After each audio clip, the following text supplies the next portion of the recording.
Hello and welcome to the Our Metroidvania podcast. This is Cauldrath from the Our Metroidvania subreddit and Discord. Hi, this is Master. I'm also from there. Hi, I'm Atcero and I'm also from there. And this week we are now discussing the Game Club game for this last month, Outbuddies DX. And for this purposes, I recorded my 9-hour playthrough and then tried to chop it up and edit it down into an hour and a half with varying levels of success. It'll be fine. Yeah. This will be my first time seeing most of it because I could not play it all because I could not get into it to save my life and then I had work. That is very unfortunate. I couldn't even get past the first area. Couldn't get past the Nautilus boss. Well, what were your thoughts on the beginning of the game? I didn't like it. Music is a huge deal to me, and I did not like the music in it, so that kind of took me out of it. That never helps. And then I didn't like how you couldn't change the control scheme. Running was very awkward for me because I didn't like where it was placed on my controller. I didn't like a lot of the button placements. I couldn't change them because it doesn't allow, rebinding, so that sucked. Eh. You can use Steam to rebind the controls, though. Oh shit! Seriously? Yeah. Ah, I wish I knew that. I would agree that this game doesn't give off the best first impression.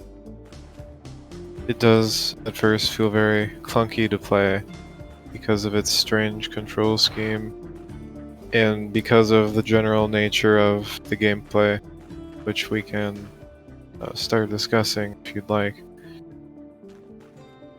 Yeah.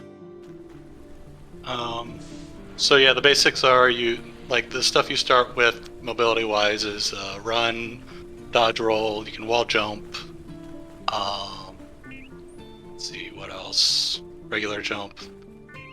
Your buddy can do this thing here where he can move blocks around. Actually, when the game first released, right now you can only pull the blocks, but before you could push or pull. So it wound up being a little bit more confusing, so they streamlined it. Strange. I am not a fan of the blocks in this game at all. Same. Most of them are in the very first area, and they just feel like they're wasting your time by making you pull them around. Oh, Yeah. Especially if you re-enter an area and then you have to do it again to get to the exit that you were trying to reach. I'm actually not sure how often that happens. We get to talk about my favorite thing in games, artificial lengthening. Yes. The entire A lot. first area kind of feels like it has artificial lengthening. Ah, To that's me. the worst. You kind of have to grab everything in the first area, and if you don't grab it as you go, you'll have to Backtrack. do a lot of backtracking through this pretty linear sequence of rooms in order to find and acquire the item. I noticed that, yeah.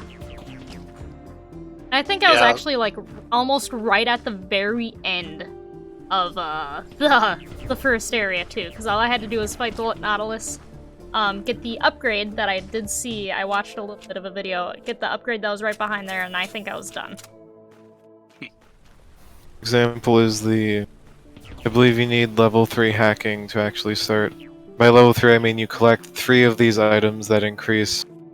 They're each 1/3 of a hacking level, so you get a level 1 hack. Ultra And strats. I believe you need it to get into the rest of the game, and there's only 3 of them in this starting area. Yeah, and one of them is hidden behind some breakable walls. So Yes. I feel like Metroidvania shouldn't have progression blocking things in secret areas like that. And it Yeah. felt like, especially at the very, very beginning of the game. So it felt like that was misplaced. To be It's fair e- though, Symphony of the Night does have that too though. Well, that's not a good game. Wow! Didn't know we were doing hot takes tonight, but here we are. Anyways, it's interesting that the beginning of the game is so weirdly strict because the rest of the game seems to be very lenient with the upgrades that you find, and you don't need to find all of them. There's extra scattered about. Oh, that is weird. I ended up with like 10 of the currency that you use to free the people Bozox? by the end, yeah. Yeah, I remember them, like I was looking at the patch notes and they mentioned that they'd added a few of them so that you could, like, you can either use them to free the Woxans or whatever they're called, or you can spend them to get revives for the boss fights. I never actually spent any on the revives, but they added more so that you could have enough to do both. It is nice because the world is rather large, and you probably wouldn't want to run through a lot of its rooms again trying to find a random item that you missed. Especially because the best way to find items is by scanning all the walls with your friend, which will take time if you're playing single player, since you cannot be running around while you're scanning all the walls. Though the game does tend to, it's usually fairly obvious where an item will be hidden. I actually found that it was better to not scan the walls, it was better to scan the gaps, and then, like, if you find it, like, it'll show the hidden area, even if you haven't, like, found a path to it. Yeah. So you just find the hidden area, and then you work backwards. I do think being able to scan, especially a very large room that spans several screens, being able to scan it with your drone without having to put yourself in danger just to see what's on the other side of the room is a valuable tool to have that not a lot of games do. It is valuable, but it does feel like busy work sometimes. It's like, oh, I went to a new area, I have to go scan the whole room now. Well, scanning, I agree that the active scan for blocks, you feel incentivized to do this since you're worried that you'll miss an item because you don't want to miss items in Metroidvania. Yeah. But just using it to look around, I think that's the most natural feeling use of the drone. I agree. Yeah, there are a lot of places where it seems like it assumes that you've pre-scouted the area with the drone, so you don't like fall into spikes or lava or something like that. The game loves punishing you for not looking down a drop before dropping down it, which I felt it seemed kind of annoying at times, because so one thing we haven't really mentioned but is really worth mentioning is that you can co-op this game where the second player will play as the drone, and that really seems like what it was designed for, because when you're playing in single player, well, it's mostly feels fine. A lot of times it feels like it's breaking the pacing when you have to stop what you're doing to pull out your drone. Yeah, it seems like a lot of the boss fights are specifically designed around it. Like, yeah, to pick up the items when you're getting hit. Yeah. Yeah, I did like that the drone can pick up ammo and health. So even if it falls into some spikes or something, you can still retrieve it safely. Mm-hmm.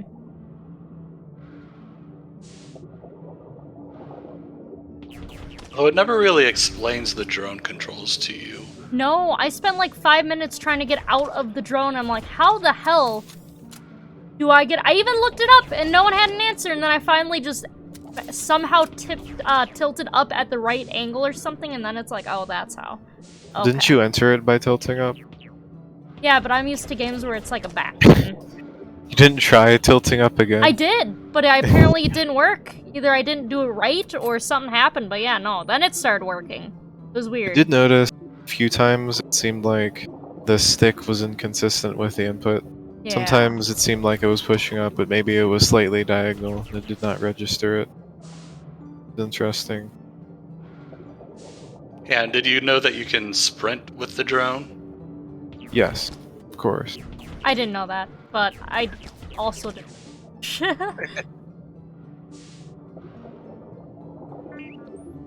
So the drone is very good at it's pretty good at facilitating exploration. Maybe not as good at wall checking in single player, at least. It is, though. If you were playing in co-op, I imagine it would be a way to feel like you're useful instead of just sitting around not doing anything. Because yeah, this game really does seem like it was designed for co-op. And I know you can say about any game that it is better in co-op, pretty much. Oh, that's But- a lie. Rescue Rangers. And you can pick up your allies and throw them in a pit. Oh, so it's Sounds like fun. new Super Mario Bros. For Wii. Kinda. It's actually really easy to accidentally throw people into pits. Oh. Anyways, what I mean is that it's easy to have fun with other people, even in a pretty bad game. But despite that, I still want to recommend this game for co-op, because that is what it was designed for. Yeah, co-op Metroidvanias aren't that common. And I haven't played a lot of them, but I'm sure some of them have varying levels of co-op quality. Yeah. I know Guacamelee has it, but that's just now you have 2 player characters on the screen, whereas this you actually have distinct roles to fulfill. Mhm. You know, the drone's a very important role. You're picking up items, you're scanning things, and you're hacking things. Hacking is very important in this game, and it seems like if you're playing co-op, especially against bosses, there are things you can do that you may not be able to do very effectively in solo. Like, a lot of bosses have projectiles, as an example, that are hackable, but that's not something you'd really try to do in solo, because you'd have to switch to the drone and stop dodging things, stop attacking the boss in order to do it. Yeah, I feel like the bosses are pretty well, this one didn't have anything for the drone to do, but like a lot of the gameplay and just like general areas doesn't seem to have anything for the drone. Like it would There have been are- nicer to have like hackable things that had less drastic effects but more consistent. I did feel like there were plenty of regular enemies that you could hack, but you probably wouldn't bother hacking because it's just easier to evade them or destroy them, because hacking takes time. But if you're playing co-op, it would suddenly become worthwhile to hack all of these enemies. I did, for the most part, I liked hacking the enemies, but there were a few parts where the hacking game was very, very tedious. Mostly, so when you hack enemies in this game, it causes them to have a couple of different possible effects. The effect is guaranteed in the room, but there are different effects. Sometimes hacking an enemy turns them into a block you can pull around. Sometimes it just destroys them. Sometimes it will make them spew out resources. Things of that nature. But one of the main ways to use it, especially early on, is a hack that turns an enemy into a moving platform that you can jump onto. This is an interesting idea, however, some of the enemies move extremely slowly, and for some reason the developer decided to put these moving platforms in very long rooms where it will take the platform 30 seconds to get from one side of the room to the other. I'm gonna interject. Kind King did raid us for 12 people, so Oh, thank you so much for Thanks. the raid, Ken. I appreciate that greatly.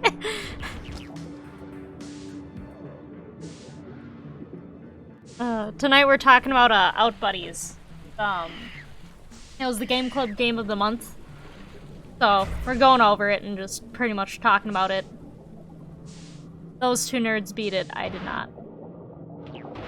So expect spoilers. Yes, many Yep. spoilers. Though personally, I can't really recommend the game with what I have played. Go buy Infernax instead. Infernax There is was- good. There was this one room in particular. Sorry if I'm interrupting the You're good. Infernax. You start at the bottom of a long vertical corridor, or I guess you could call it a shaft. And you start with the platform floating enemies in front of you, but they're too high for you to reach them, even if you hack them as soon as you enter the room. So you have to wait for them to slowly fly all the way to the top of the room, reach it, and then fly back down before you can jump on them. And there's a I lot of know, them. Yep. There's a lot of them in kind of crammed together, and you can hack all of them or try to destroy some of them, but they can nudge you off. Or of course, if you didn't do either of those things, attack you. So there's a situation where you turn one of them into a platform, and then you wait almost a minute for the platform to get back down, just to get nudged off when you're trying to jump from the platform to the door at the top of the shaft. And it can be very frustrating. Yeah, knockback in general in this game is pretty harsh. To me, it felt pretty inconsistent. Sometimes I would get knocked back really far, sometimes I wouldn't get knocked back at all. Usually if there's lava around, then you definitely get knocked back really far. Yeah. So this game has spikes that only, damage you once, then you have iframes before you take damage again, but then it has fire and it has green stuff that will instantly kill you when you touch it. Even if you're in invincibility time. Yes.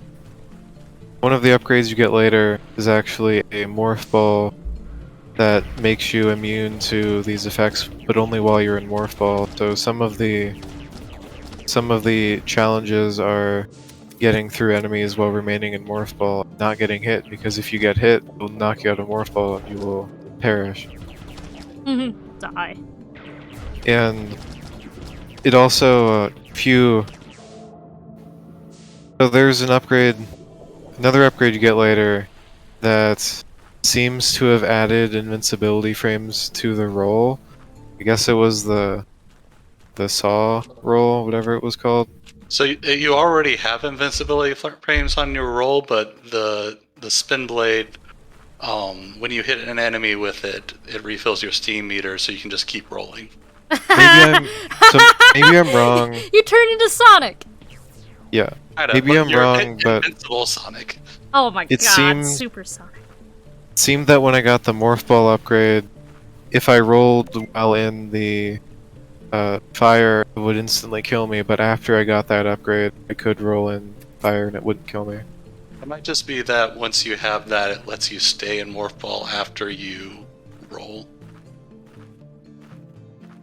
I'm not sure.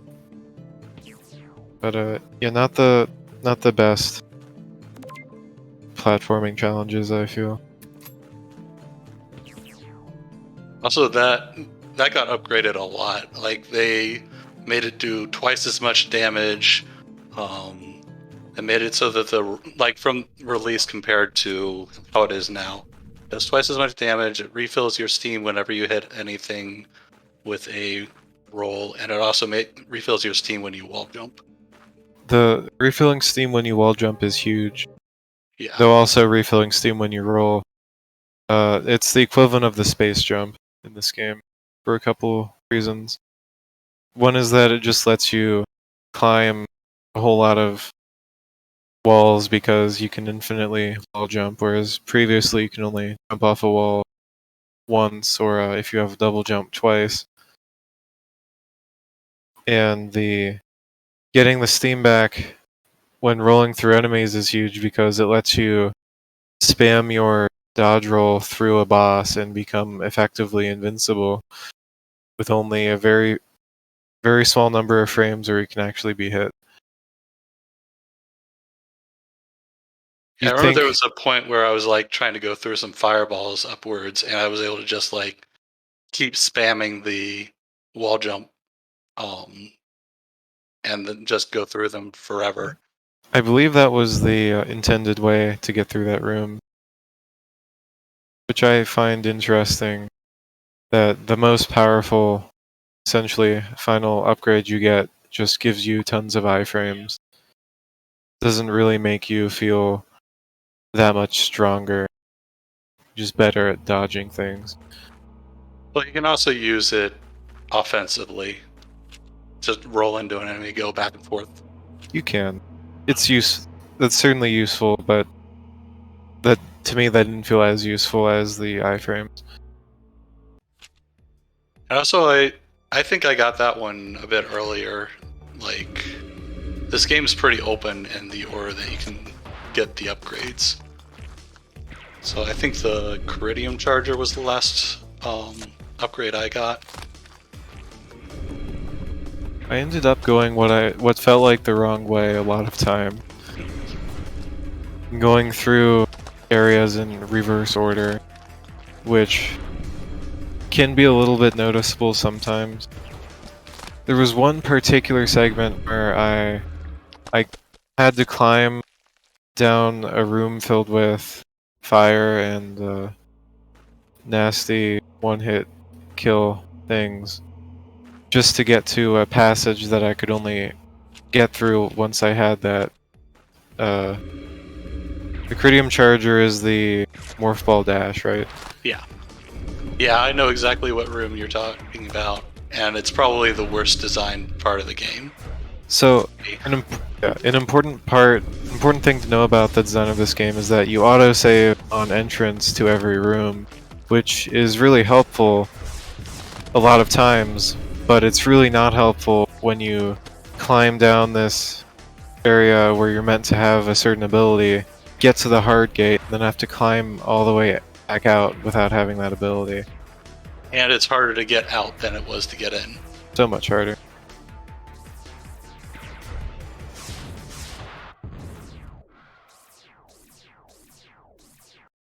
This was an interesting boss, I feel. He was a decent-ish boss. This feels, how to put it, there's certain pixel games that utilize a certain thing with pixels like that. It's not hand done. It's something else. It's like a random type of pixel art. Not the art, but the attacks that are very much used a lot in modern games, but not so much obviously in more retro style games. Are you talking about skeletal animation? That's to a degree. No, because Castlevania uses skeletal.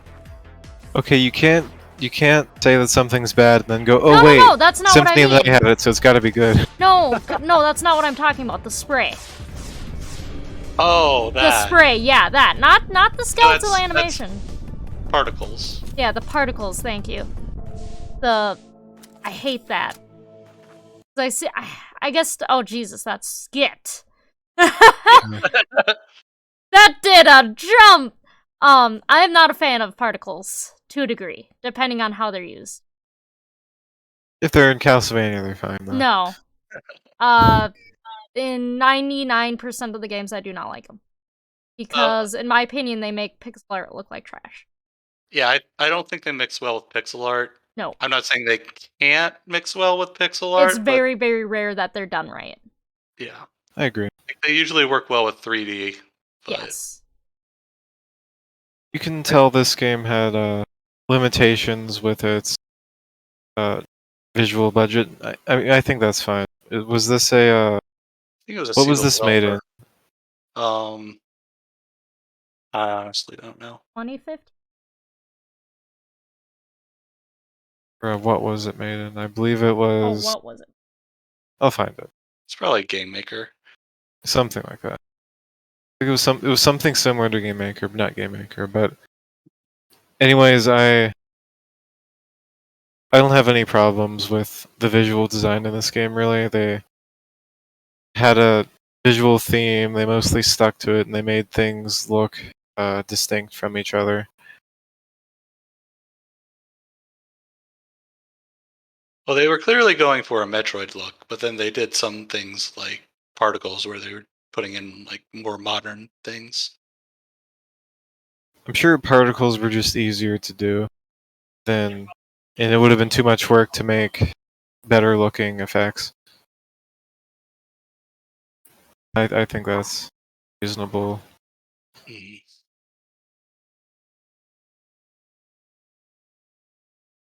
See, yeah, it does look like this was just made by one person. Well, I'm gonna be mean about this. Well, not mean, just I'm gonna compare, which is mean. So was apparently Cyber Shadow. And I have to say, I very much prefer the graphics in that. Because I think they stuck with more of an NES limitation. Oh, I hate this one.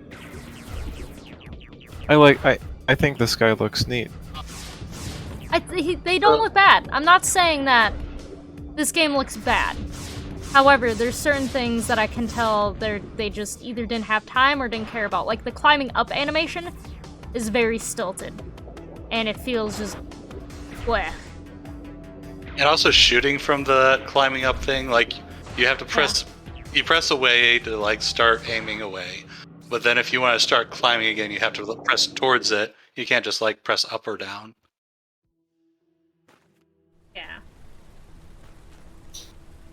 Like, this game does not look bad. It's just, I'm not a fan of particles. Unless they're done a certain way. I think Cyber Shadow actually had particles, but they did it a certain way where it looked decent. Yeah, anyways, the visuals are fine. I don't mean to spend too much time on that. There's not much I can talk about, is the visuals and the music. Those are only two things I can discuss. I don't remember, I only remember one track from this game because it felt out of place. That's the only reason. Yeah, no, the music was track not good. and then like ambient track, and that's about it. I shouldn't say the music wasn't good. The music was good. It didn't fit with the game though, so I couldn't get into it. The music was fine. It was fine composed. It was composed well. It's just it did not work for this game. I felt it felt like almost like it was trying to have Subnautica music before. I'm pretty sure not before Subnautica.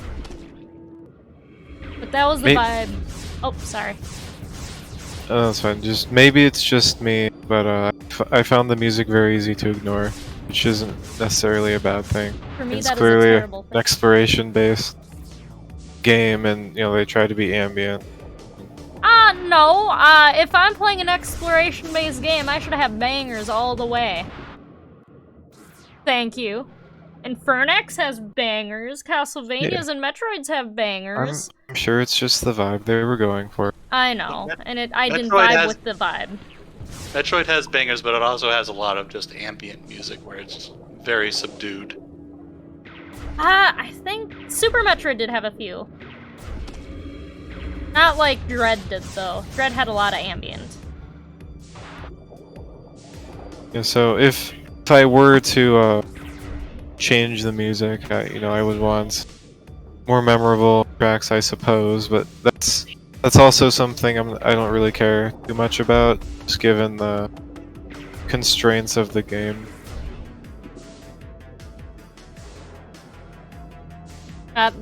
Music for me can very much be a make or break. Like, one of the only reasons I kept going on with La Mulana is because the music was good. Mm-hmm.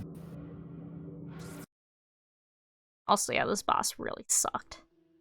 Yeah, my biggest problem with this boss is that it's kind of a bullet hell boss, but then you don't move fast enough to actually dodge anything. Mm-hmm. One thing I've noticed is if you're doing the underwater dash, you can sort of cancel out of it early and not dash as far as you would have if you just hadn't pressed anything. Yeah, but like if you're used to just direction. If you're used to just spamming dash while trying to move, you may not get as much out of it.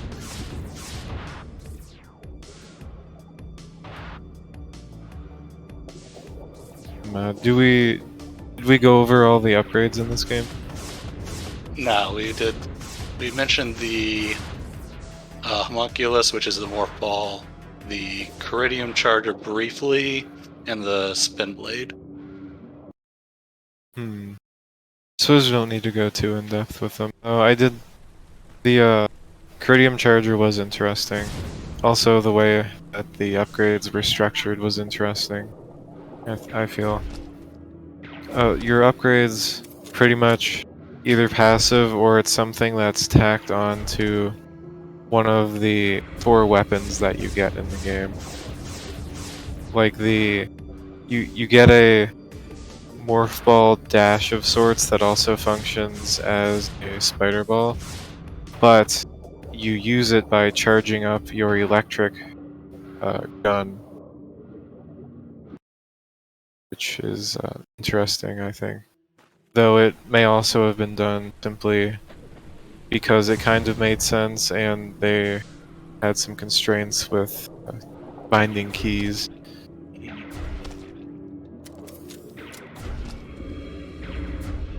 Yeah, if they wanted to do a charge thing, they probably had to attach it to a weapon.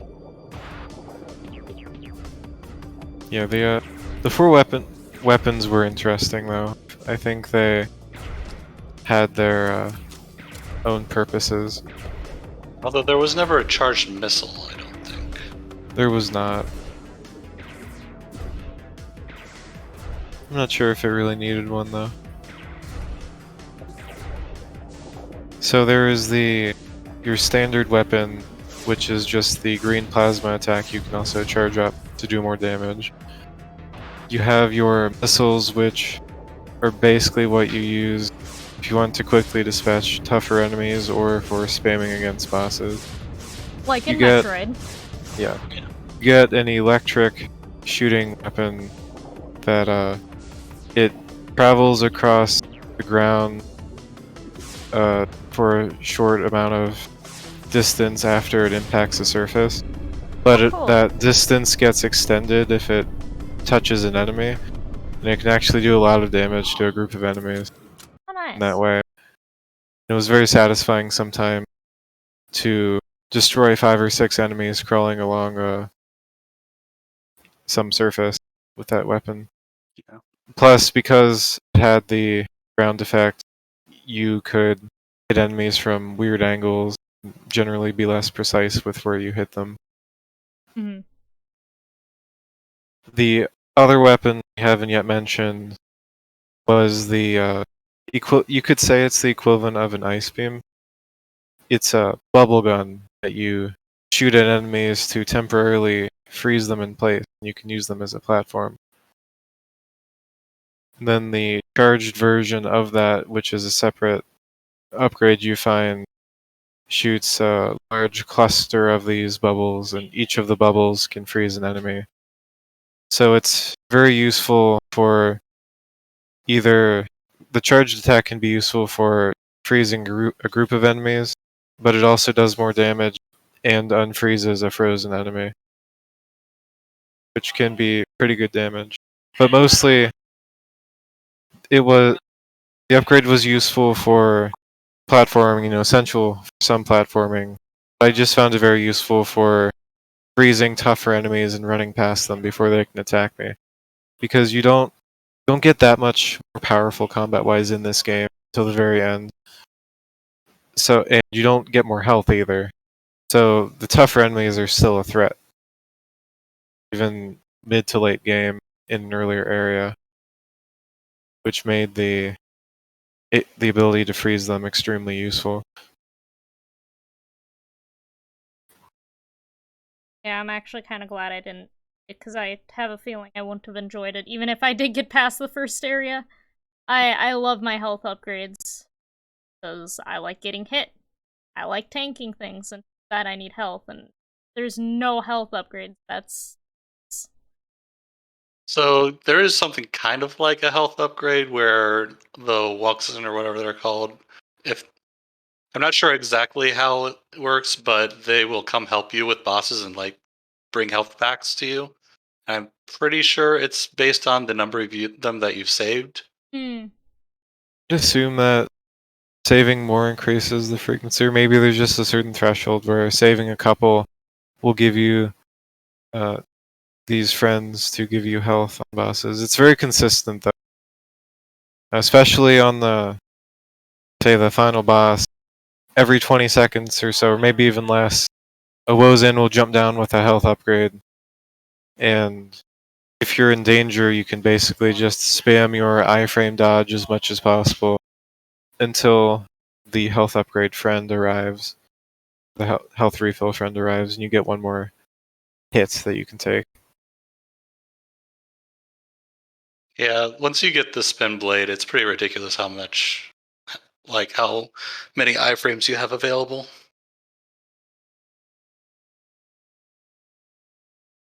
It's a bit much. But that's how they wanted to balance the game, especially without giving you health upgrades. Yeah. It did seem like they wanted the game to be pretty hard, and that's partly why they didn't give health upgrades. Maybe. There were a lot of the secrets that you find fall in under 3 categories. It's either a third of a hacking level, it's the currency item you use to rescue the Wozen, or apparently get a resurrection for a boss fight, or it's a missile capacity boost. Yeah. And it would be nice to have different things you can find besides those 3 things.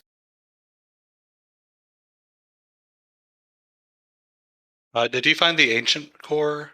I did. Okay, so there was one upgrade that's just like, all your weapons are better now.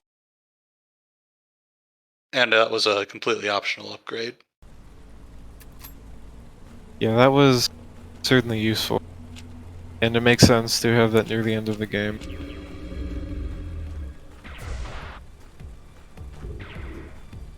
See, we're now on the boss Moxan. I thought this boss was interesting. I think this is my least favorite boss, because if you, like, it's quite possible to mess it up so that you're not dead yet, but it's literally impossible for you to kill it. Oh. Because you have to have enough missiles to kill it. Like, if you You look need at its health missiles? bar, I'm pretty sure you do. How did you beat this boss? I pumped missiles into it when it hit the, when it fell That... over. Okay, so... It's not the way I beat this boss. That's interesting. When the boss charges into the wall and the orbs all fall down, you can hack the orbs. Oh, I didn't know you could hack the orbs. It could be that there's a certain hacking level requirement, and you can't do it if you don't have it. But it only took a couple cycles, and it was very easy. So what happened when you killed the boss? Like, did they just die? Yeah. Oh, when I killed the boss, they thanked me for freeing them, and they said they were returning to the pasture. Oh, okay. So I think you just mercilessly killed this mind-controlled sheep. Damn, dude.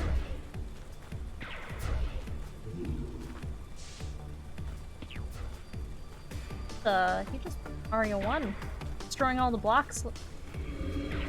All the toads. Stompin' turts. Stomping turd. Please stop. For chance. But yeah, on this first one, that's how I beat him the first time I played this game, but I ran out of missiles. So I'm just like, well, I guess I'm not killing this thing now. Yeah, when he runs into the wall, it shows the hacking icon above the orbs. You see that, right?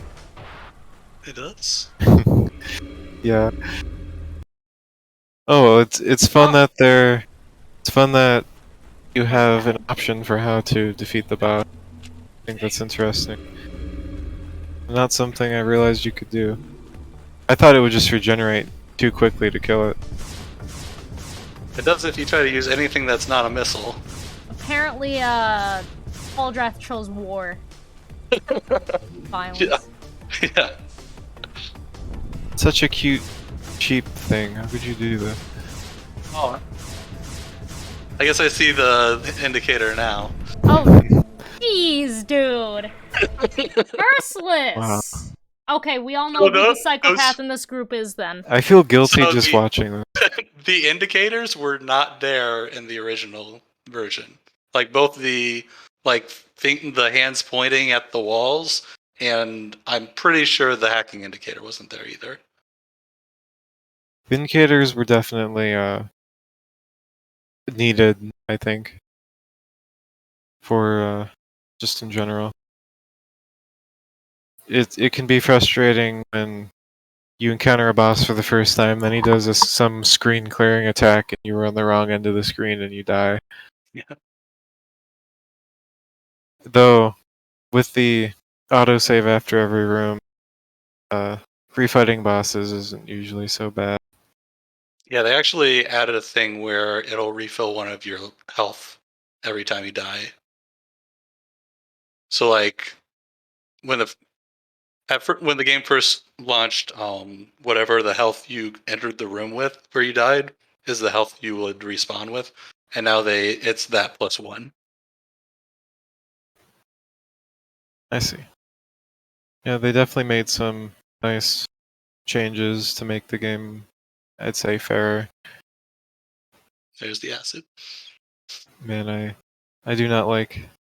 You think the game's gonna be fine because the spikes don't insta kill you, but then these other hazards do.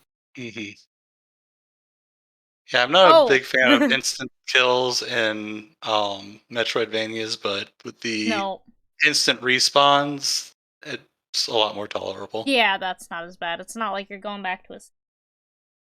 I can imagine trying to get the achievements for only dying 7 or less times would be very painful for this game. Yeah. Oh yeah, especially with because you'd have to like play through half the game before you hit any of the instant death traps, and then it's just like, oh, I died 7 times to instant death traps. Mm-hmm.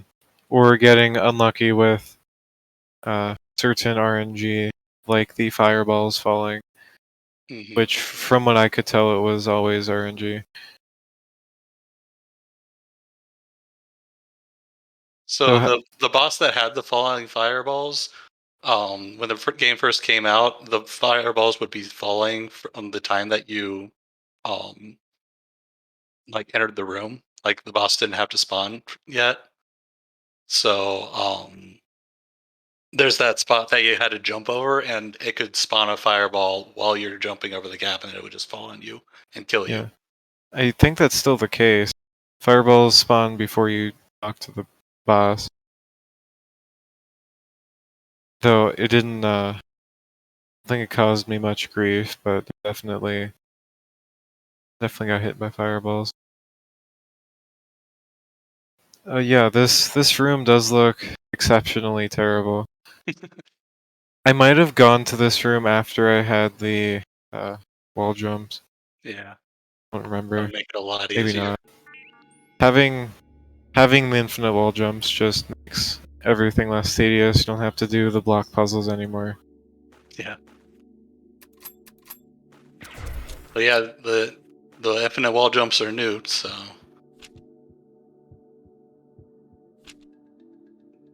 So how did you feel about the general exploration in this game?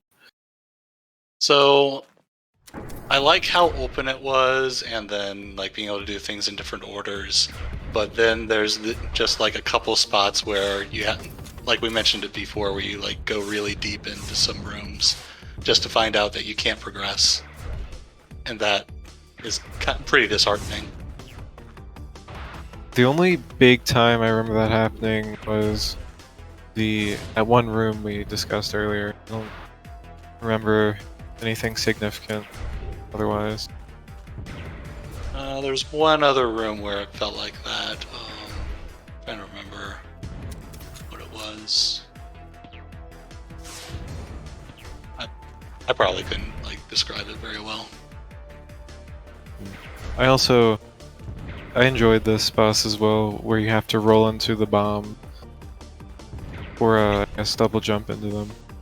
Yeah, I like that the bosses have like a pretty good variety to them. Yeah, the bosses definitely could have been much worse in this game, though I didn't particularly enjoy the final boss. Oh yeah, That one felt like one of the like 2D Souls-like bosses, where it's just like you just roll behind them and murder them. I was going to say that, except it felt like a pretty bad example of one of those. He only had a few attacks, mostly just slashing at you or jumping on you. Or he did throw his sword in a boomerang fashion, which could catch you off guard, but didn't do much else. Yeah, that one, it would come flying at you really fast from off screen, so like I kind of timed doing the dodge roll at the right time. Like it's probably gonna come flying at me right now, and then that's how I avoided it. I didn't have like time to really react to it. At that point, I would just try to keep the boss on screen at all times, which isn't too hard to do. And I would just spam the roll constantly. So even if I do, I'm probably going to dodge it, even if I'm not expecting it. Yeah.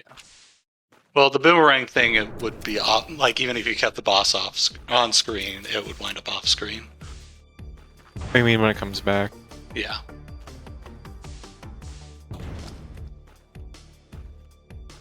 Yeah, this one, I definitely think this would be hard to figure out without the indicators.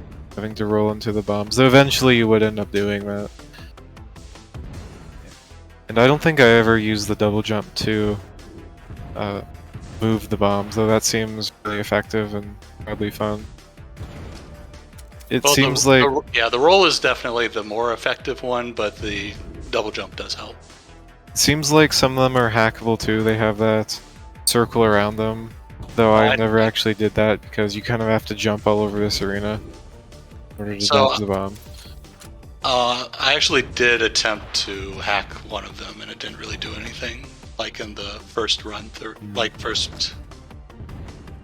first attempt this time. Interesting. Yeah, I think that's why I didn't try to hack the Moxen, is it didn't have the like circle indicator on it. Like they used a different indicator. Yeah, I'd say the indicator was better though, and it would look very weird seeing like, you know, a dozen different orbs all light up at once with the hacking circle. And also because they were orbs, it would be harder for you to tell that it's the hacking indicator. Maybe the smaller red part was the orb, and then the circle around it was a hacking indicator. Yeah. Like the same circles used in the health pickups, for example. Mm-hmm. Oh man, maybe we can hack the health pickups. And the same circle, the health pickups also look like the counter for the thirds of hacking in the top left below the avatar. Yeah. Oh yeah, the original version of the game, to use different hacking levels, you had to so there was like a thing that would rotate around your buddy, and you'd have to, and it had like a bar for each hacking level, and you had to shoot through the bar for the appropriate hacking level to hack the enemies. That sounds actually terrible to do. Maybe if it was in co-op it could be tolerable, but geez. It was pretty terrible.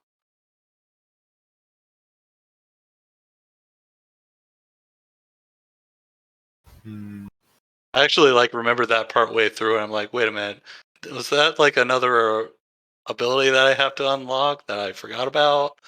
It's like, no, they just removed it from the game. That was probably for the best. Yeah. Yeah, I did mostly like the exploration in this game. It was some of the rooms can be annoying, but overall moving between the rooms was nice.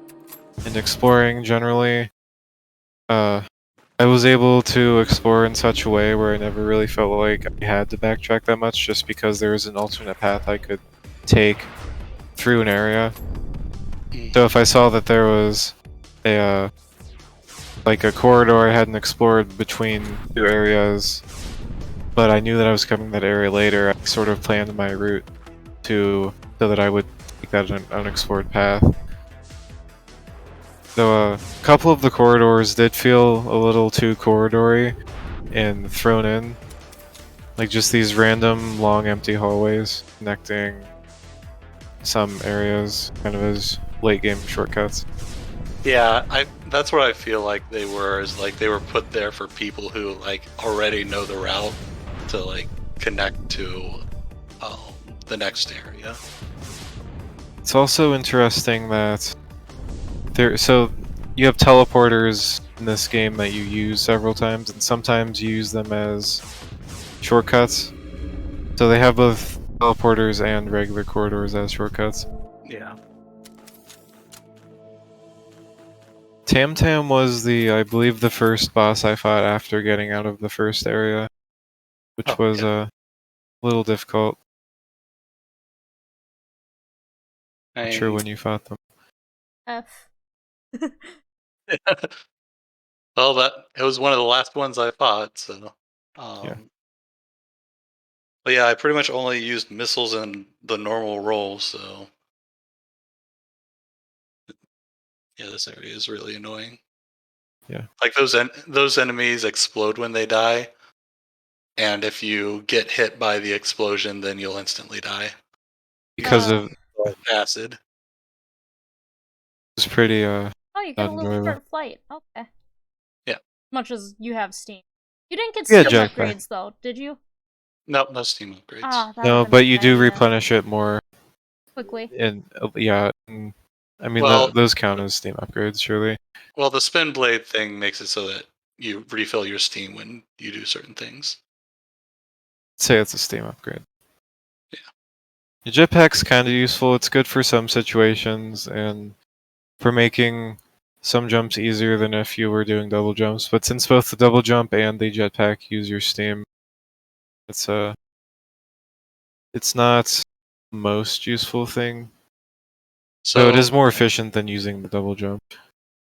So the Steam jetpack also gives you a triple jump, but it didn't in the original version of the game, so it was a lot more useful.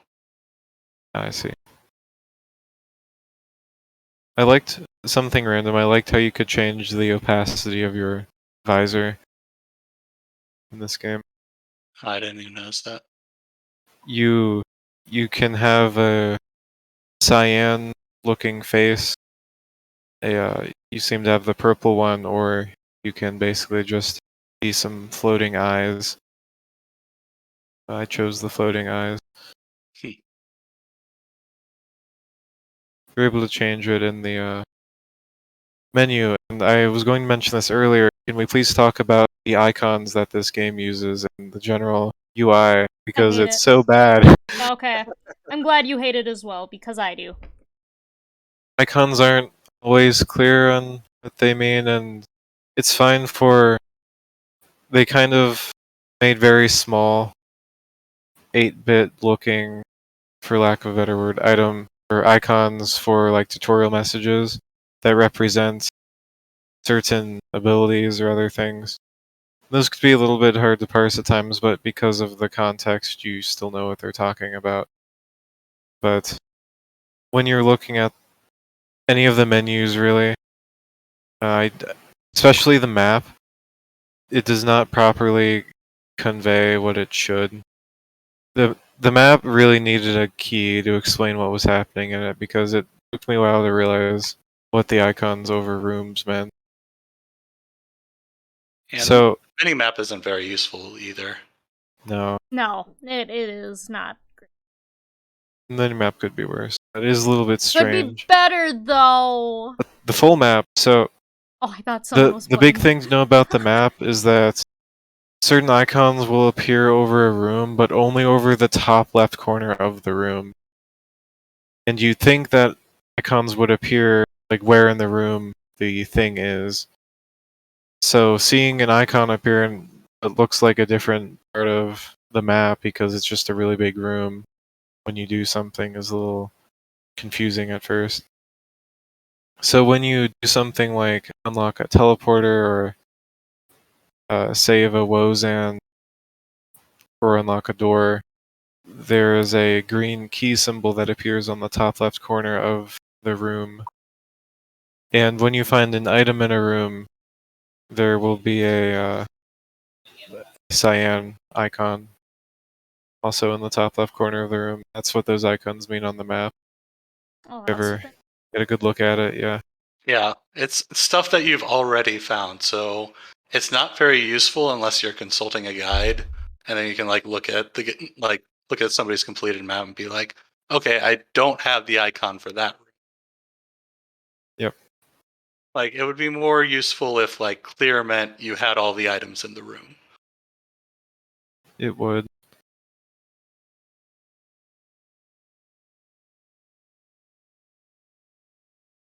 Yeah, and also, maybe there are descriptions. I didn't see any descriptions or any way to find descriptions on, say, the weapons or the upgrades on those two menus. So I also didn't really try. Yeah, you get the description when you get the weapon, and then hopefully you remember it. I found that a little strange. They could have at least made the upgrade menu look more like, say, Zero Mission's upgrade menu. See, Any the Metroid thing game's is, upgrade menu. this game just needs to be Zero Mission. That's all any game needs. If they want to be a Metroidvania. Just be Zero Mission. Don't even make a game. Just have Zero Mission in that slot.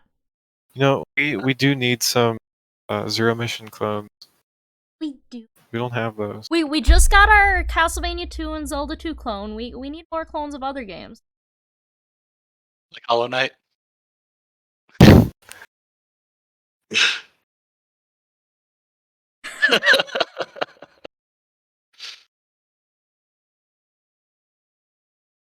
And so the biomes were reasonably diverse. They looked different enough. I mean, they certainly all had different colors, at least, even if textures looked similar from time to time. The map color codes areas, and sometimes I believe it color codes like different regions of the same area. So you'd have both a yellow and an orange over in the Corridium mines area. And they're both still part of the mines, but one of them is probably something you're meant to access later. So I thought that was fine for the most part. By the I think they're go with mermen. They're mer something. They're mer something. Merfish. Oh no, they're flying merfish. I Butterfly died in this room an unreasonable number of times. Thank God it's sped up. A lot of the mini boss encounters, especially near the end, just felt no longer necessary. Like the first boss you fight, which we saw earlier, is a mini boss that shows up later. Sometimes you'll fight several at once. Yeah. But it's fine once you have missiles. It's not. That it's not sounds hard. like Lama Lana kind of stuff. It's not hard, and when you kill one, they'll drop like 2 or 3 health pickups. So it's they only take certainly less than 10 missiles. Yeah. Like 5 or 6. I do have to say, one thing Lama Lana didn't do good is health upgrade. Why are you talking about Lama Lana? We're talking about Outbuddies. Because you said mini bosses. When I think mini bosses in Metroidvania, I think Lama Lana, because Lama Lana had a fuck ton of mini bosses. Oh my gosh. More than any other Metroidvania game I've ever played. Not even joking. Right, so anyways. Area that's just all mini bosses. Yeah, yeah, they're... Though, to be fair... Wait, how are the mini bosses in this game? I mean, they're fine. They're kind of... these are mini bosses, you could say, but they only take a few hits to kill. And they're just mainly missile eaters? Yeah, the very first sort of mini boss you fight. So the complaint I was going to have was... it doesn't really feel like their use is consistent with how powerful you get once you get the Ancient Core. Not that everyone will have it, since it is kind of optional, but if you're exploring thoroughly, it's hard to miss. But so one of the encounters in the final area is just a single one of that first mini boss you fought. plus there's just several unnecessary feeling encounters where you just fight several tougher but still regular enemies, kind of like as a mini boss encounter, and you just spam missiles at them or freeze them all. But it could be worse. Could be right. That's a lot of the descriptions of things in this game. It could be worse. Yeah. I feel like neither of you got my actual reference, though, which makes me sad. Oh, I wasn't listening. Said it could be raining. Yeah. Young Frankenstein, but I think Cauldrath, you said you haven't seen Young Frankenstein. I have not seen it. Neither of you have seen it? Oh. We can watch it in a movie night, it'll be fine. So this boss here was, this boss was interesting. Yeah. He's kind of annoying. The main problem is that the, from the ceiling, those random fire projectiles will fall. They're very bouncy for some reason. You can also technically move them with the drone, but obviously in a boss fight you can't do that. It would work in co-op, not with... Yeah. And then you have all of these, you have these screen sweeping attacks where there's only a couple of safe zones for them. Though also if you have, you can use iframes to go through them as well. But the main problem is that this guy is incredibly tanky. And you'll go through all of your missiles shooting him, and then he won't be dead. And you'll be like, well, now. I thought he changed color because he's like, oh, I'm hurt, and I thought he was doing the Metroid thing, but he wasn't doing a Metroid thing. Nope. Ah. Screen clearing attack where you just have to stand on the indicated platform, and it's fine. And I need more frickin' bosses again.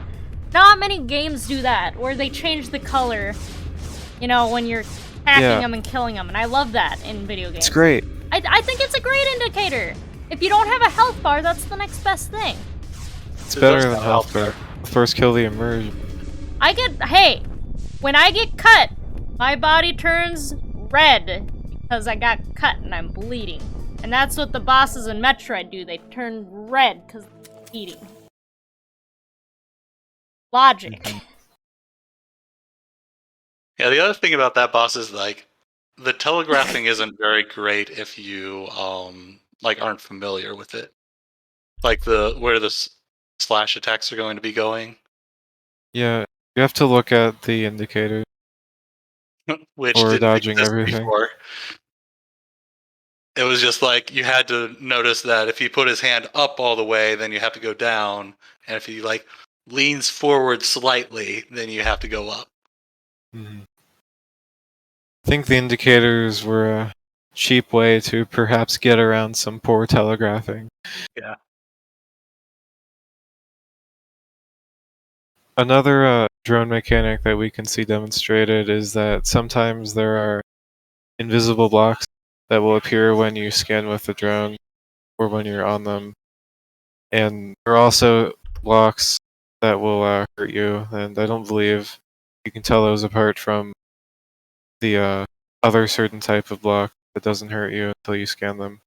So there's a couple of rooms where you're meant to scan the blocks to figure out a path to take through the room without getting hurt. Which was, I think it was an interesting enough, I guess, mechanic. It wasn't really overused, it was only in a couple areas. Need some more interesting platforming. Yeah.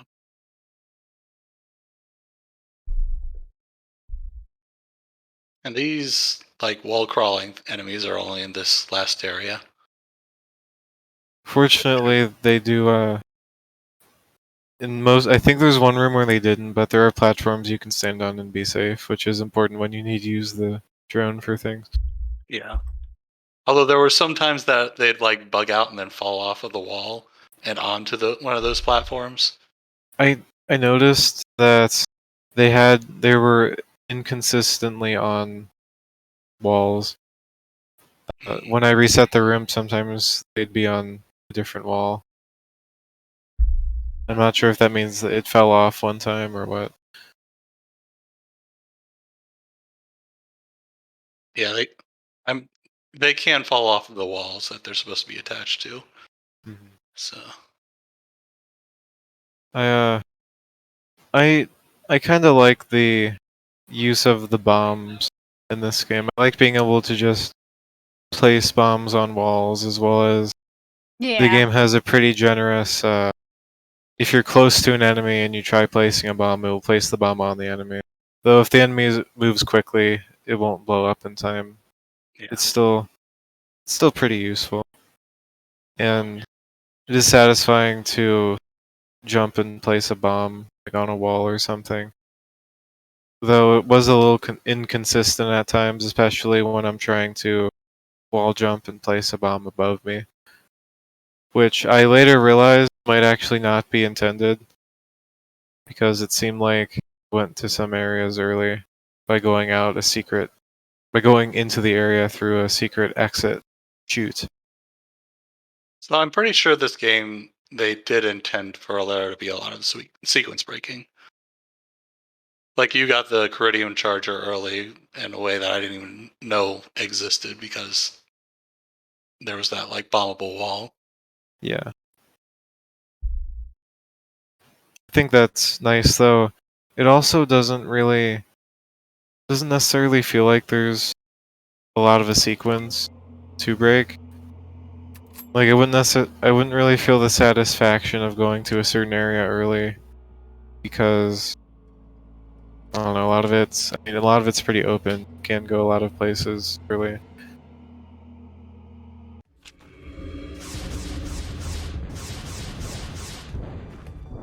It's interesting that like when the boss opening dialogue, like Nocturne is mentioned a lot of times, and then this is where you finally fight them. Yeah, I didn't particularly perhaps follow all of the lore in a meaningful way. I'm not sure how much there was. Just seems like a few references of names here and there. This boss was, I guess they were okay, probably one of my least favorite. It felt a lot like a Zelda boss. Kind of just did the same thing several times, and it wasn't very, didn't really get more challenging as you did it. And sometimes the platforms were inconsistent with the electric attack, traveling over them.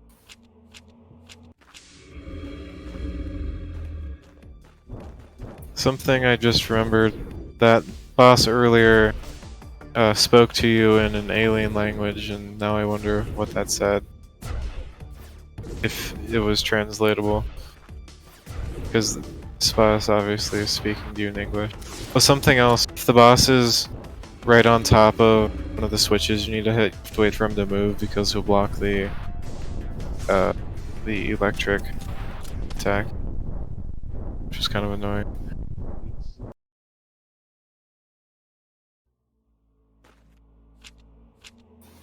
Yeah, this boss is mostly just waiting for him to do his big attack by charging along the ceiling and then shooting the switches as soon as they come down, and just going back and forth, not get hit by projectile.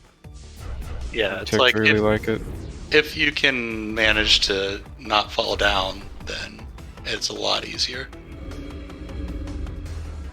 Speaking of charging up an attack, the physics when you're charging up your beam were just so strange, and I never fully understood how they were supposed to work. Because when you start charging up a beam, you sort of float in the air for a second, but also when you aim down, you float in the air for a second, but you're charging it separately from when you started the charge. I felt like there's probably a way to abuse it, but I didn't really bother with it. And it seemed, maybe it wasn't inconsistent, but it seemed inconsistent. So it only does it if you're not holding a direction left or right. So that's why it feels inconsistent. I see. Also a bit of a strange mechanic, perhaps, that doesn't look like you're floating because of the charge attack. It looks like you just started floating randomly. I didn't Yeah, notice like it. even if you're aiming upwards, you float upwards, which is kind of weird. Yeah. It's like it could have been a tighter, a better designed mechanic that could be perhaps better utilized. But it's not a bad mechanic to have. I just noticed you had the spider ball. Yep, that's the Caridium charger. I liked having that tied to the weapon, which means you can shoot it almost any time. Do your dash in a direction, and sometimes you do need to time shooting it for some of the later game activities. Yeah, there was some. I remember there was a spot where you had like some spikes that you had to dash between.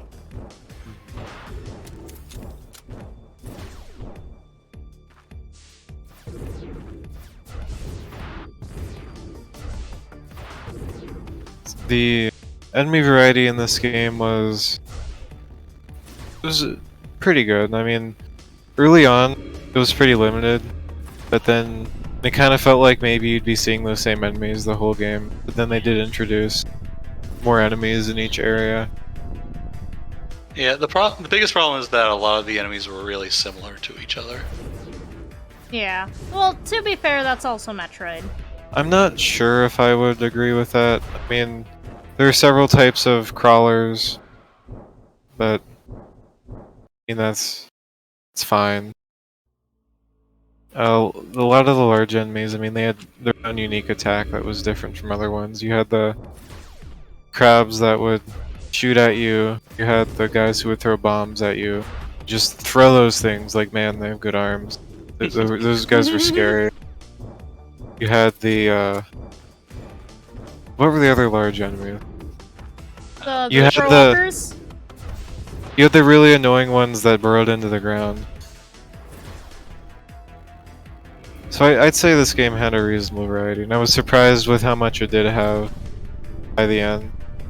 Especially watching the, when you watch the credits, it goes through the enemy roster, which I actually really like when games do that.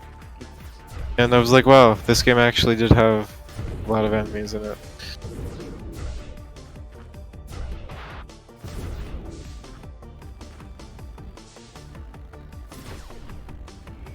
How did you feel about the general platforming in this game?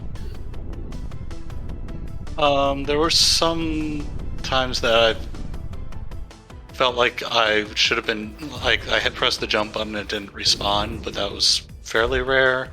And there were also a bunch of times that I would be trying to, like, jump out of water and it would keep registering a wall jump, and the wall jump, like, forces you away from the wall. When I get out of water, I always just dash upwards. It seemed to be more consistent and give me more height than just jumping. That's what I did. Well, it also consumes your steam, so you can't, like, triple jump out of that. Yeah. I think there are many situations where you needed it though. I mean, generally, platforming feels okay. I always like being able to wall jump in video games. The wall jumping in this game feels pretty good, I'd say. And you can do some advanced stuff with the shooting downward to gain height. Yeah. It's just that feels... If you don't know that you have to be holding straight down to do it, it feels really inconsistent. Yeah, the Oh yeah, and here's where the game, or the encoder bugged out, and instead of showing up the sped up sections between the bosses, it's just showing the very last frame of the video. that is also the terrible looking main menu, to be honest. More icons. And also, yeah, who the fuck uses a floppy disk anymore? Like, Hey, what's wrong with floppy disks? There's nothing absolutely wrong with floppy disks. My dad still owns some. However, using it on a newer program that didn't already, like, grandfather it in, it does not seem smart to use it anymore, in my opinion. It's just like a saves icon. Yeah, it's That's a what I'm universal saying. save icon. That was grandfathered in.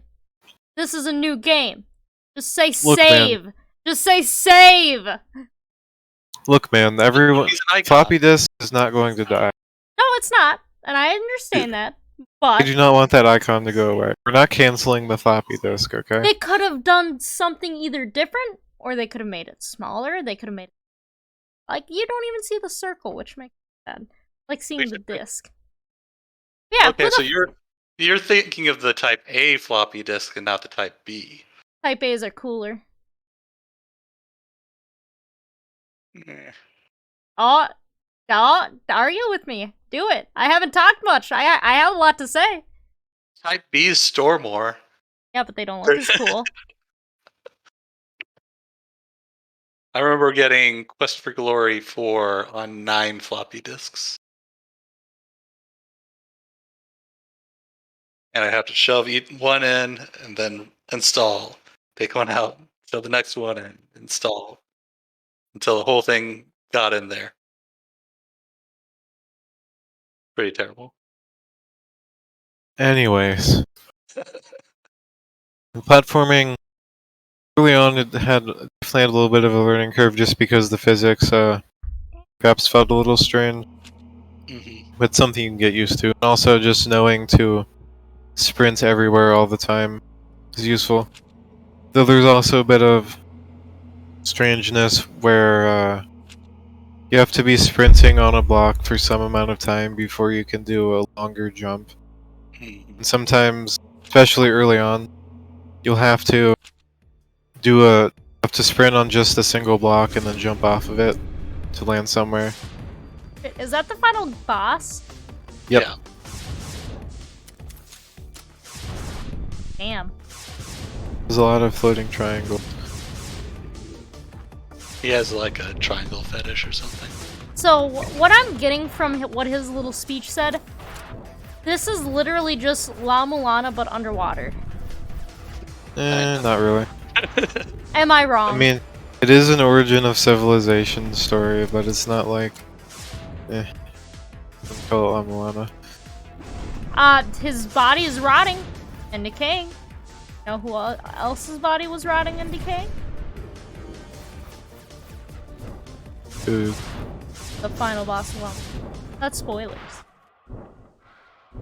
Wow. He's dead. We're spoiling Outbuddies, not La Mulana. Hey, I didn't really spoil anything for La Mulana. Anyway. Yeah, boss was okay, but platforming does get a lot better once you get the other abilities, like the double jump. Mm-hmm. The jetpack did feel very, felt a little weird. Yeah, I think they just wanted to have something else in the game besides just adding another jump. And then they wound up realizing that it was kind of crappy, so they just gave you another jump anyway. Yeah, when you use the jetpack, you start flying straight up at a fixed rate, and it just doesn't quite feel right when you use it. Yeah, You it's can- pretty much completely obsoleted once you get the spin blade. Yeah. Let me think of a couple rooms where we really needed it before you get the blade. Perhaps with some tricky platforming, some of those rooms could have been conquered without the jetpack. Of course, there's one room in particular I remember in the last area, or the post-last area, where you had a bunch of insta-kill environmental hazards and invisible blocks you had to parkour around. So having the jetpack was extremely useful for safely getting out of some pits without messing up your jump and falling. So I guess it is useful that this tool is you feel safer, I guess, when you use it as opposed to doing tricky double, triple jumps.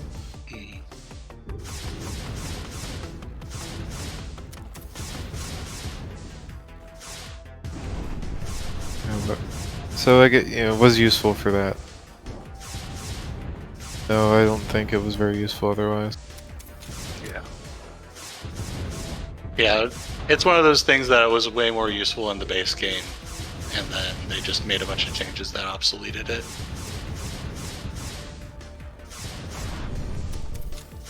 It's a shame they perhaps didn't do a further balance pass. Because if anything, they made they made the game easier, but not necessarily more balanced. Like, they also needed to buff the jetpack if they were going to have all these things that were competing with it that got buffed. Well, this escape sequence was a little strange. That escape sequence that just cut out. So, Yeah. a large portion of the escape sequence, actually, something like several percents of the map, you use the Iridium charger to spider ball boost your way through. It's got to be like a minute of tunnels to eventually come out higher on the map. And of course, from there, it's a fairly straight shot towards the portal. And the portal's actually has its own little an icon, but you can see it on the map. So it's not hard to figure out you have to go there. But it did feel just a little boring because most of the escape sequence was basically autopilot.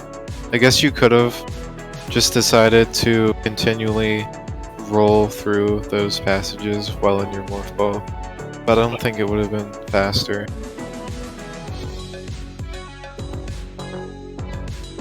So now in the credits we can see the name of all the enemies, which is nice.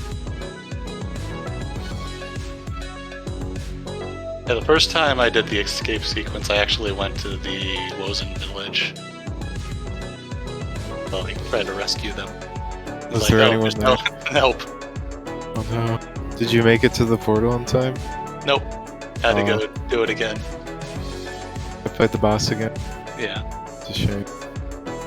Luckily, it's not too bad.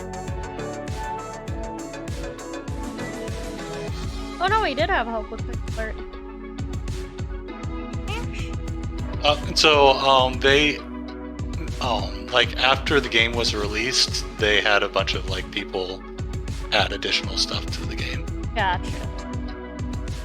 Like, a lot of these backgrounds are new. Oh, interesting. Yeah, the backgrounds were gorgeous.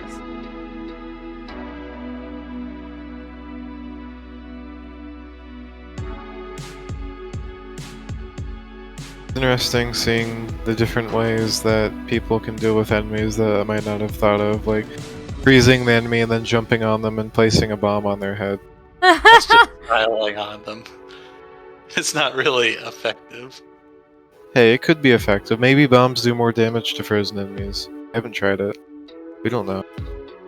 Yeah, but the ones he was doing it with are ones that you can just, like, hit with a charge shot once and they die. Yeah, something, so there were those drones floating around that held some of the Wozans hostage once you got a certain hacking level. That was basically one of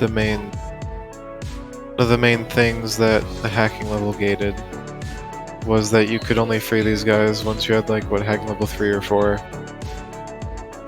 Yeah, I think it was 4. I think it might have been 3 on some of them and 4 on one of them. But, so going there first, obviously couldn't free them or anything, but there's also some rooms where there are normal enemies and they're protecting the enemies. And that was kind of painful early on. But it's kind of an interesting use of that mechanic. It is. I like the slave drones.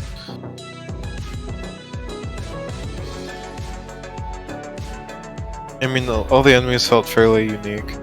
They had their own silhouettes. The plant men who just roll at you were terrifying. Even when you can freeze them. Because sometimes they would just go flying towards you. And you weren't expecting it. Wait, Nocturne looked completely different in that scene than he did during the boss fight. Let's Oh say yeah, look at 1.0 that. on Yeah, all of that's these, so 1.0. Yeah, I was gonna say he I didn't believe have it's the just lines. showing off older stuff. To be continued.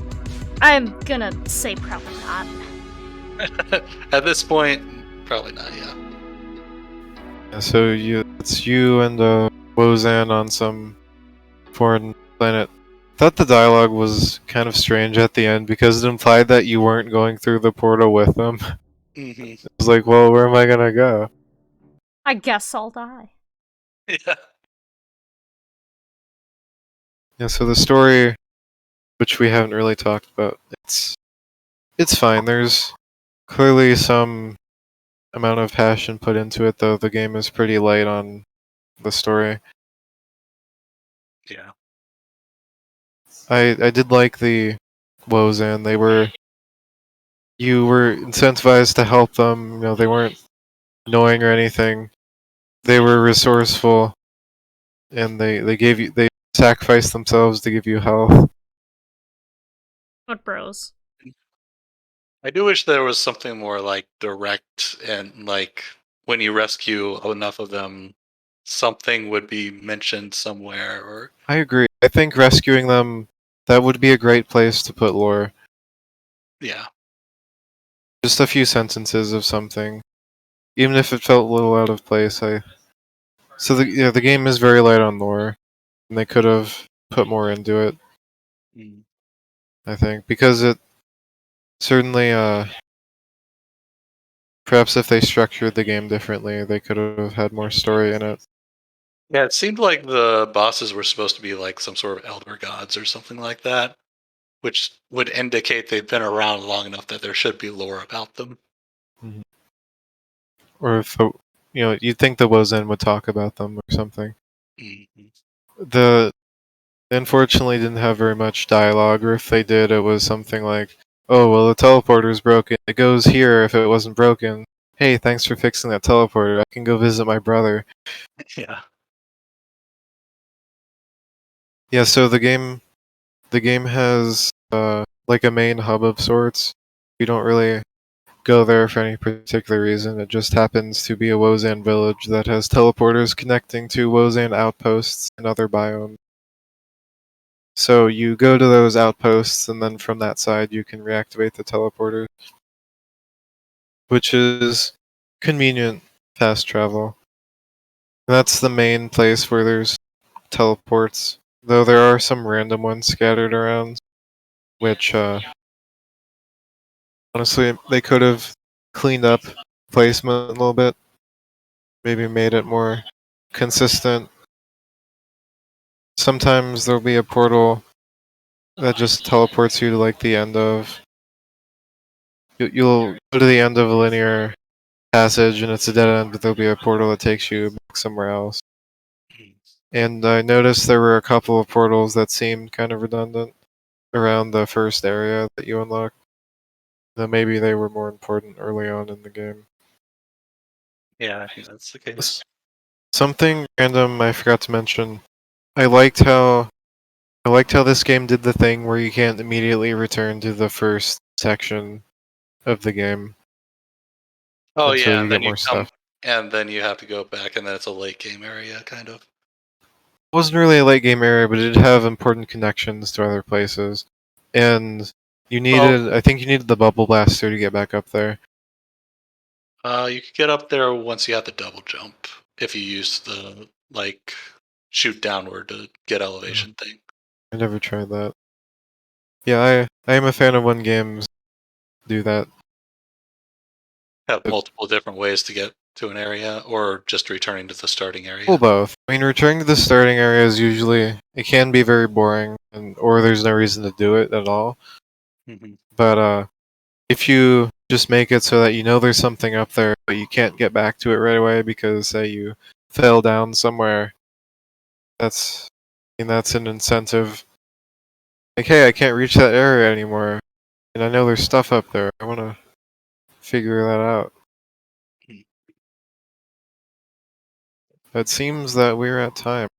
We Yeah, do Do we we have are. want any closing thoughts about this game? I did not talk much because I did not notice. to? Okay. Didn't do the homework. Nope. I- I didn't have time to do the homework, and when I tried to do the homework, I hated the homework. Pain. It felt like a chore. I did cite a lot of criticisms about this game, and I don't think it's for everyone. I do think it's a good game, and that a certain if you're the right type of person who would enjoy this game, I think you'll get a lot out of it. Yeah, like if you're looking for more Metroid, then this is probably a game you should play. It's not necessarily just more Metroid, but if you're looking for kind of open exploration, I suppose. Mhm. Yeah, it is one of the most open games. Like this and Hollow Knight are about this on the same level of open exploration. First area didn't feel like it, Yeah, that's because you were in the tutorial area. and I don't like the tutorial area. It's very long, and it's Yeah, yeah. It is. they could have stood to have a better introduction to the game. Though, to be fair, I guess there are certain things they'd want you to find before they just open it up, so that way you're not gated by random things like not having missiles if you go the wrong way. But certainly they could have done that better. Yeah, despite it, like, I hope it doesn't seem that I think it's a bad game just because I have lots of random criticisms. Definitely had a lot of passion put into it, and certainly a fun game to play. I would recommend it. Though maybe watch this video before you buy it, see if it's something you actually would like. Yeah. This video just kind of spoil the game, so maybe don't watch this video. Do we want to run the trailer for the next one? Sure. Wait, what? I think Oh, that- yeah. I have to get that Yes. set up. We voted on and we have picked our next game club game. The title will be a surprise, to be revealed whenever Atcero gets the. I'm getting it. I'm working. getting it. Ah! It is currently on sale on Steam, and it is $9 on Switch. Okay. On sale for only a couple of dollars, I believe, on Steam, and it's on sale until March, Alright. Ready? which gives you plenty of time to pick it up. Yes.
So it's literally Castlevania.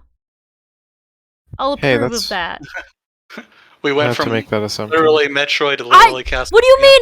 I don't have to make that assumption, dude. They literally have the clock tower with the fucking stairs up to the throne room. Okay, with the chill moon out. in the background. Chill out. It's no, fine. you can't. This tell is me. the game. Of course, we choose a Castlevania after game the after Metroid. the Metroid game. Yeah, that is very fitting. Now, as soon as I heard the music too, now this is. It even has the Order of Ecclesia big weapons. Not everything There has you to go. be a direct comparison. Oh yeah, it does. For me, in U.S. dollars, it is $2.69 until Nice. March 2nd on Steam. So Yeah, look at that. That pretty is good deal. Pick it up. Order of Ecclesia right there. We will talk about it in a month-ish. Yes, we will. And we might actually all complete it this time. Hopefully. Hopefully, I'm gonna try. I do have midterms coming up, so we'll see. Well, you have 4 weeks, so. We'll see. We'll see. All right. Have a good night. Yeah, have a nice night, everybody. Yep. Bye. Thanks for watching.